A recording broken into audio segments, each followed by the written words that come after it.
આગળ સમાચારો તરફ નજર કરીએ તો અમરેલી જિલ્લામાં છેલ્લા થોડા દિવસથી કમોસમી વરસાદને કારણે વ્યાપક નુકસાન થયું છે।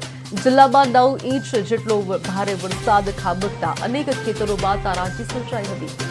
અસરગ્રસ્ત સાવરકુંડલા પંથકના જાંબાળ ગામના ખેતરોની મુલાકાત માટે રાજ્ય સરકારના મંત્રી કૌશિક વેકરિયા પહોંચ્યા અને ત્યાં ખેતર નુકસાનીનો સર્વે કર્યો છે। મંત્રી સાથે સાવરકુંડલાના ધારાસભ્ય મહેશ કસવાડા અને અમરેલી સાંસદ ભરત સુતરિયા પણ હાજર રહ્યા।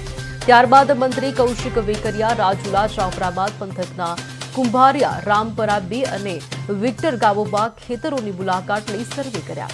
રાજુલા પંથકમાં 10 ઇંચ વરસતા વરસાદના સ્થાનિક ખેડૂતોની સ્થિતિ ચિંતાજનક બની। આ સર્વે દરમિયાન ધારાસભ્ય હીરાભાઈ સોલંકી સહિત ભાજપના નેતાઓ પણ ઉપસ્થિત રહ્યા હતા।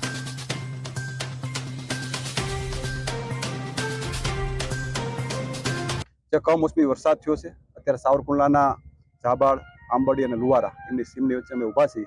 ખેડૂતોને કપાસ અને મગફળીમાં મોટા પ્રમાણમાં નુકસાન થયું છે અને સરકાર ખૂબ પોઝિટિવ લે અને સારી રીતે જે રીતની મુસીબત ખેડૂત ઉપર આવી છે એમાં સરકાર મદદ કરવા માટે પૂરેપૂરી રીતે તૈયારી પણ બતાવી છે। અત્યારે સમગ્ર જિલ્લાની અંદર વિસ્તાર વાઇઝ અમે ખેડૂતોના ખેતરે જઈને સર્વે પણ કરી રહ્યા છીએ।